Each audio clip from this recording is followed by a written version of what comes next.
بسم اللہ الرحمن الرحیم۔ السلام علیکم۔ شہر اقتدار کے اندر ہلچل مچی ہوئی ہے۔ ایک طرف ڈونلڈ ٹرمپ کی ٹیم کی جلغار، پھر جیو ٹی وی سے لے کر حکومت اور طاقتور حلقوں تک اس کی گونج پہنچ رہی ہے، لیکن ساتھ ہی 5 نیوی افسران کو سزائے موت دینے کا جو معاملہ ہے اس کے اندر آج بڑی پیش رفت ہوئی ہے اسلام آباد ہائی کورٹ کے اندر۔ یہ معاملہ کیا ہے اس پہ بھی بات کریں گے۔ تحریک انصاف کے اراکین اسمبلی پر جو دباؤ بڑھایا جا رہا ہے، استعفوں پر مجبور کیا جا رہا ہے، یہ معاملہ ابھی بڑا عام ہے، جس کی آج قومی اسمبلی کے اندر گونج آپ نے سنی ہے۔ اور مولانا فضل الرحمان وہ بھی ایک نئے لانگ مارچ کی تیاری کر رہے ہیں، اور یہ معاملہ پہلے سمجھا جا رہا تھا کہ شاید اتنا سنجیدہ نہیں ہے، لیکن اب جو سورسز نے بتایا ہے یہ بڑا سنجیدہ معاملہ اور درد سر بنا ہوا ہے حکومت کے لیے۔ اس حوالے سے بھی کچھ چیزیں آپ کے سامنے رکھنی ہے۔ امید ہے ویڈیو آپ سماعت کریں گے اور اپنے قیمتی فیڈ بیک کے ذریعے جو فائر وال اس چینل پر لگائی گئی ہے اس کو توڑنے کے اندر مدد فراہم کریں گے۔ مولانا فضل الرحمان اور تحریک انصاف ہمیشہ آپس میں پچھلے 10-12 سال سے مخالف رہے ہیں، اور یہ بات میں اکثر آپ کے سامنے رکھ چکا ہوں، چونکہ مولانا فضل الرحمان ہوں یا جماعت اسلامی، ان دونوں جماعتوں کی جو سیاست تھی وہ چونکہ اینٹی امریکہ اور اسلامی نظام کے نفاذ کے گرد گھومتی تھی، تو پچھلے کئی یعنی دہائیوں تک یہ اسی کے گرد سیاست کرتے رہے، اور خیبر پختونخوا کے اندر ایک مذہبی، چونکہ آپ کو علم ہے طبقات کی اکثریت ہے، تو وہ ان کو سپورٹ کرتے تھے۔ لیکن جب عمران خان درمیان میں آیا تو ان جماعتوں سے لوگ چونکہ تنگ تھے، تو عمران خان بھی امریکہ کے خلاف نیٹو سپلائی روکی، اور پھر امریکہ کے جو ڈرونز حملے ہو رہے تھے ان کے خلاف وہ انہوں نے آواز بلند کی، اور پھر انہوں نے ریاست مدینہ کی بات کی۔ تو جو اسلام کا ایک بغیر نظام کا جو ٹھیکہ لیا ہوا تھا یا ٹھیکیدار بنی ہوئی تھی مذہبی جماعتیں، ان کو بڑا ڈنٹ ڈالا تحریک انصاف نے، اور لوگوں نے عمران خان پر اعتماد کیا، اور یہی وجہ ہے کہ اب تیسری مرتبہ لگاتار تحریک انصاف کی جو حکومت ہے وہ خیبر پختونخوا کے اندر قائم ہوئی ہے۔ آپس میں یعنی مولانا فضل الرحمان یہودی ایجنٹ کہتے رہے، عمران خان مولانا ڈیزل کہتے رہے، اور یہ ساری چیزیں چلتی رہیں، لیکن اب تحریک انصاف اور مولانا فضل الرحمان کے درمیان قربتیں بڑھ چکی ہیں۔ اور یہ میں جو بات آپ کے سامنے رکھ رہا ہوں، چونکہ کل ہی عمران خان نے مولانا فضل الرحمان، اچکزئی اور اختر مینگل، ان کو یہ پیغام بھی پہنچایا ہے کہ وہ ملاقات کے لیے اڈیالہ پہنچے۔ اگرچہ ان کی ملاقات نہیں ہونے دی جائے گی، لیکن اس بات کا اندازہ ضرور ہوتا ہے کہ عمران خان کو یہ لگتا ہے کہ اپوزیشن جماعتوں کا ایک اگر تکڑا الائنس بنایا جائے تو اسٹیبلشمنٹ کو اس پوری گیم سے باہر کیا جا سکتا ہے، اور اس وجہ سے اب مولانا فضل الرحمان بھی جو ہے وہ ان کے جو سورسز ہیں بڑے عام، ان کا یہ دعویٰ ہے کہ مولانا فضل الرحمان عمران خان سے ملاقات کرنے کے لیے تیار ہے۔ وہ تحریک انصاف سے احتجاجی اور جو اتحاد ہے وہ قائم کرنے کے لیے بھی تیار ہیں، لیکن جو تحریک انصاف کی باہر لیڈرشپ ہے اس پر وہ اعتماد کرنے کے لیے تیار نہیں ہے، چونکہ وہ کئی دفعہ ایک ٹیم آ کے مل کے جاتی ہے تو ادھر سے علی امین گنڈا پور چونکہ ڈی آئی خان سے تعلق رکھتے ہیں تو وہ پھر شروع ہو جاتے ہیں مولانا فضل الرحمان کو۔ تو اس طرح کے ماحول کے اندر یہ اتحاد جو ہے انہوں نے کہا کہ نہیں ہو سکتا، لیکن وہ اتحاد کے لیے جو ہے وہ تیار ہے۔ اب یہ جو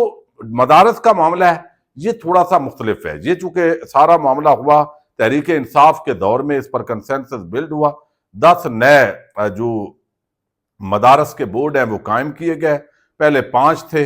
اب اس جو وزارت صنعت کے تحت تھے، سوسائٹیز ایکٹ کے تحت یہ ساری رجسٹریشن ہوتی تھی، اس کو وزارت تعلیم کے انڈر لایا گیا، اور یہ بین الاقوامی جو برادری ہے، ادارے ہیں، ان کا بھی یہ دباؤ یقیناً تھا، لیکن اس کا یہ یعنی اس کو اچھا سمجھا جاتا ہے۔ بغیر یہ مولانا فضل الرحمان کی جو دلیل ہے اس کو اچھی جو پذیرائی ہے وہ پبلک کے اندر نہیں مل سکی، لیکن اس کے باوجود جو 5 پرانے مدارس کا بورڈ ہیں وہ مولانا فضل الرحمان کے ساتھ کھڑے ہیں، اور رات کو ان کی ایک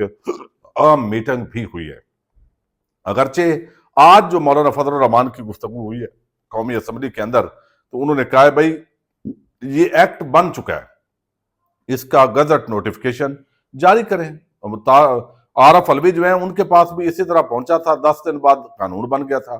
تو آدم نذیر تارڑ کہتے ہیں جی دستخطوں کے بعد جو یہ قانون بنتا ہے، ویسے قانون نہیں بنتا۔ تو چونکہ صدر زرداری نے اس پر سائن نہیں کیے، تو آج پھر ایک مرتبہ انہوں نے آواز بلند کی ہے کہ بھائی اگر آپ نے یہ کام نہ کیے، میں چاہتا ہوں مفاہمت کے ساتھ آپ مانیں، لیکن باقی جو مدارس ہیں ان کو ماننے کے لیے بھی مولانا تیار نہیں ہے۔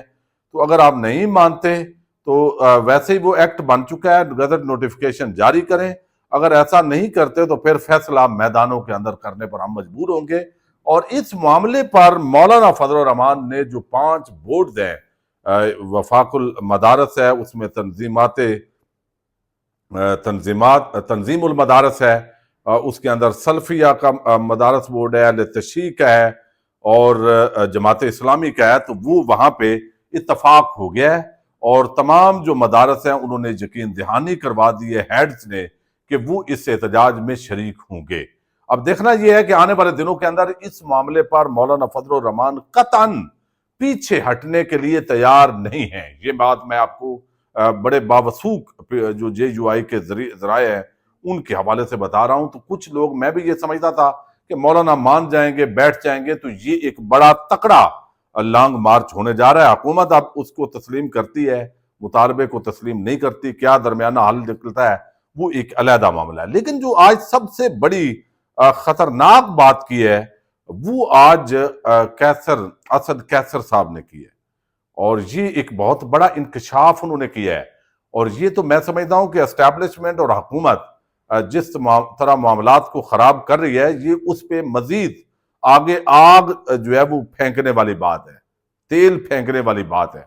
اور اس کے اندر اب پہلے آپ نے فارم 47 کی حکومت قائم کر لی، تحریک انصاف کے مینڈیٹ کو تسلیم نہیں کیا، اور اب اسد قیصر کہتے ہیں کہ انہیں کہا جا رہا ہے کہ ہمیں استعفیٰ دینے کے لیے کہا جا رہا ہے، کہہ رہے ہیں کہ اسپیکر سے بات کی گئی ہے، آپ استعفیٰ دے دیں، آپ کا استعفیٰ منظور کر لیا جائے گا۔ زبردستی استعفیٰ لیا گیا تو اسمبلی نہیں چلے گی۔ قومی اسمبلی کے اجلاس کے دوران انہوں نے یہ بات کی ہے کہ کس قانون کے تحت MNAs کو تنگ کیا جا رہا ہے، یعنی PTI کی اکثریت ہے اس وقت قومی اسمبلی میں فارم 47 کے باوجود، تو وہ اب ان کو مزید اقلیت میں بدلنے کے لیے ان کا یہ دعویٰ ہے کہ باقاعدہ طور پر دباؤ ڈالا جا رہا ہے کہ بھائی استعفے دو، تمہارے استعفے، ہم یہ نہیں کہ سارے استعفے دو، بعض MNAs کو تنگ کیا جا رہا ہے۔ اور اس کے اندر جو ہے وہ بہت سارے ایسے MNAs جو طاقتور حلقوں کو لگتا تھا کہ وہ جو ہے وہ تسلیم کر لیں گے، مان جائیں گے، اور شاید انہوں نے کوئی بیان حلفی دیے ہوئے تھے یا اس طرح کی بات ہوتی ہے، تو ان کو پھر زیادہ جو ہے وہ تنگ کیا جا رہا ہے۔ لیکن بعد میں جب ریزلٹس آئے اور عوام کے اندر مقبولیت دیکھی تو وہ پھر تبدیل نہیں انہوں نے پارٹی کی۔ اب انہوں نے اسد قیصر نے کہا کہ اراکین کو خود اسٹیبلشمنٹ، حکومت اور انتظامیہ سے خطرہ ہے۔ ہم نے ایوان میں خصوصی کمیٹی بنائی تھی، اس کمیٹی نے ابھی تک کیا نتیجہ نکالا؟ پنجاب میں ہمارے اراکین کے گھروں پر چھاپے مارے جا رہے ہیں،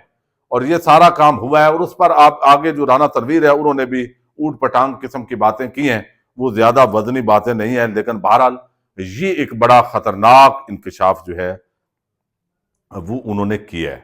اچھا، دوسرا ایک اور بڑا عام معاملہ ہے، اور یہ پاکستان نیوی کے حاضر سروس 5 افسران، یہ جونیئر افسران تھے، ان 5 پر الزام یہ لگا تھا 2014 میں ڈاکیارڈ حملہ ہوا تھا، نیوی جو ہے وہ جگہ آپ کو علم ہے کراچی کے اندر یہ حملہ ہوا، اور اس کے اندر جو ہے بظاہر 5 جو جونیئر افسران ہیں نیوی کے، ان پر الزام لگا کہ وہ ISIS کے ساتھ، یعنی جو داعش ہے اس کے ساتھ باقاعدہ لنک تھے، ان کے ساتھ تعلق تھا، اور انہوں نے فیسیلیٹیٹ کیا، اور یہ حملے کے اندر وہ ملوث ہیں۔ اب یہ کیس جو ہے وہ 2014 سے یہ چل رہا تھا، لیکن اس کو جو نیوی کے اندر جو ساری یہ ڈیولپمنٹ ہوئی، اس کے اندر کہا گیا کہ یہ ان کو سزائے موت سنائی جاتی ہے۔ ٹریبیونل کے اندر بھی معاملہ گیا۔ اب یہ جو لواحقین تھے ان کے پیچھے، جو گھر والے تھے، ان کا یہ دعویٰ ہے کہ ان کو عام ڈاکومنٹس نہیں دیے گئے، ان پر الزام کیا ہے اور ان کو کیوں اس طرح جو ہے وہ سزا دی جا رہی ہے۔ اور یہ ساری جو ڈیٹیلز ہیں انہوں نے ایک درخواست دی اسلام آباد ہائی کورٹ میں۔ اسلام آباد ہائی کورٹ کے اندر اس درخواست پر جو سماعت ہے وہ کی ہے جسٹس بابر ستار نے، اور یہ جو سماعت ہے یہ انتہائی اہمیت کی عمل سماعت تھی، اور اس کے اندر جو ہے وہ جسٹس بابر ستار نے بالآخر یہ جو درخواست ہے اس کو سائیڈ پہ کر دیا ہے، چونکہ ان کو وہ تمام ڈاکومنٹس، ان پر تمام جو الزامات لگائے گئے وہ ساری جو ڈیٹیلز ہیں وہ فراہم کر دی گئی ہیں۔ اب آج جو اس کا اینڈ کنکلوژن ہوا ہے، بلکہ گزشتہ روز ہوا ہے، اس کے اندر بتایا گیا ہے کہ اب ان کی جو سزائے موت ہے، چونکہ وہ معطل کر دیا گیا تھا فیصلہ کہ جب تک وہ جو ڈاکومنٹس ہیں اور عام تفصیلات وہ شیئر نہیں کی جاتی، یہ اب ٹریبیونل کے اندر بھی ان کی سزائے موت جو ہے وہ غالباً برقرار رکھی گئی ہے۔ اور اس کے اندر بتایا گیا ہے یہ 5 لوگ ہیں۔ کرنل ریٹائرڈ انعام الرحیم ان کے وکیل تھے، اور یہ جو ہے وہ ان کے حوالے سے یہ کہا گیا ہے کہ درخواست نمٹانے کے معاملے کے اندر کہا گیا ہے کہ 5 نیوی افسران کے سزائے موت کا فیصلہ بحال ہو گیا ہے۔ نیوی افسران کو ڈاکیارڈ حملہ کیس میں فیلڈ جنرل کورٹ مارشل نے سزائے موت سنائی تھی۔ پھر بتایا گیا ہے کہ ارسلان نذیر ستی یہ سابق افسر ہیں، ایک یہ ہیں محمد حماد، محمد طاہر رشید، حماد احمد، عرفان اللہ، یہ ان کے وکیل ہیں کرنل ریٹائر انعام الرحیم۔ عدالتی حکم پر کرنل انعام الرحیم نے بتایا ہے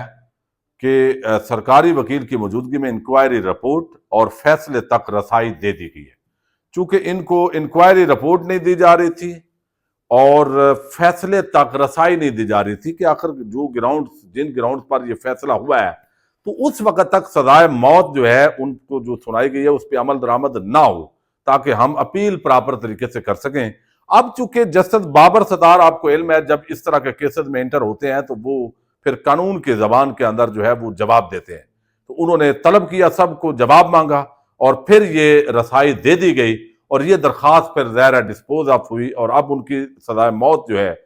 وہ جو سزا سنائی گئی وہ تو بحال ہو گئی ہے، لیکن آگے وہ اپیل کا راستہ بھی ان کے لیے موجود ہے۔ تو یہ ڈاکیارڈ حملہ جو کیس ہے اس کے اندر بھی ایک بڑی عام پیش رفت سامنے آئی ہے۔ پاکستان زندہ باد۔